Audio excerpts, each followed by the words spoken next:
জুলাইতে আপনারা দেখেছেন আমাদের শহীদেরা, আমাদের গাজীরা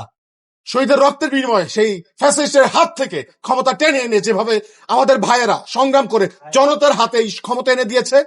এই ক্ষমতা আমরা বারবার যদি কেউ ফ্যাসিস্ট হয়ে উঠতে চায় এই বাংলাদেশে, আমরা ঠিক বারবার সেই ফ্যাসিস্টদের হাত থেকে ক্ষমতাকে টেনে এনে জনতার হাতে পৌঁছে দিতে চাই। এই সংগ্রাম জারি থাকবে ইনশাল্লাহ। এক ক্ষমতা না জনতা। আলহামদুলিল্লাহ যে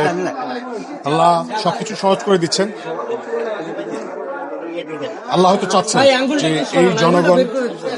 এই জনপদের মানুষের ভাগ্যের পরিবর্তন হোক। আল্লাহ হয়তো আমাদের দিয়ে তার গোলামি করাতে চাচ্ছে এবং আমরা খুব প্রাউড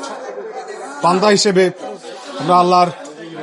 যে চাওয়া, মানুষের জন্য লড়াই করতে চাওয়া, ইনসাফ প্রতিষ্ঠা করতে চাওয়া, ভারতীয় আধিপত্যবাদ মুক্ত একটা ইনসাফের বাংলাদেশ গড়তে চাওয়া, সেইখানে এই যে আমাদের সংগ্রাম, যে সংগ্রামের আমাদের এই প্রজন্মের যে আমাদের নেতা মহান বিপ্লবী নেতা শহীদ ওসমান হাদির যে পথ আমাদেরকে দেখিয়ে দিয়ে গেছেন, সেই পথে হাঁটতে চাওয়া, শহীদ কাফেলায় নিজেদের নাম লেখানো, শহীদ হওয়ার জন্য প্রস্তুতি নেওয়া, সেখানে যে আকাঙ্ক্ষা, জনগণের যে আকাঙ্ক্ষা, সেটা হয়তো আল্লাহ পূরণ করার একটা সুযোগ করে দিয়েছেন আমাদের জন্য এবং আল্লাহ সবকিছু সহজ করে দিয়েছেন। জানেন তো আমাদের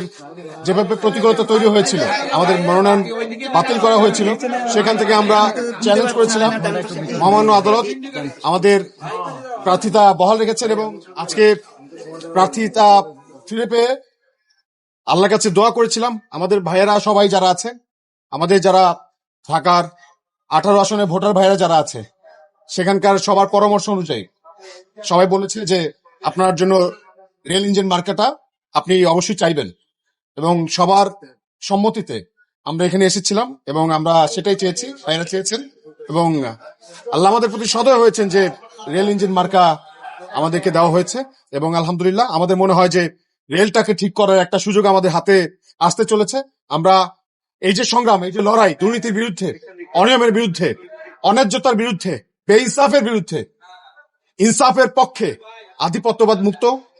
একটা ইনসাফের বাংলাদেশ বিনির্মাণে এই যে লড়াই আমাদের, এই লড়াই হয়তো আমরা জয়ী হতে চলেছি। সারা বাংলাদেশের মানুষকে আমরা আহ্বান জানাবো, আমাদের এই সংগ্রাম জারি রাখতে হবে। আমরা শহীদ ওসমান হাদি হত্যার বিচার চাই। আমরা চাই শহীদ ওসমান হাদির যে স্বপ্ন, তিনি যেই স্বপ্ন দেখিয়ে গেছেন, সেই স্বপ্ন যেন এই বাংলাদেশে কায়েম হয়, এই একটা ইনসাফের বাংলাদেশ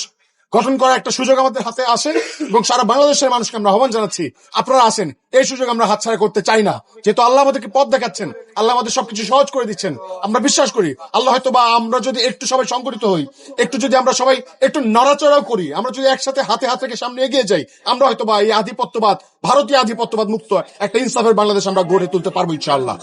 আমরা স্বপ্ন দেখছি ফ্যাসিস্টদের কাছে যে ক্ষমতা ছিল, সেই ক্ষমতা আমরা যেভাবে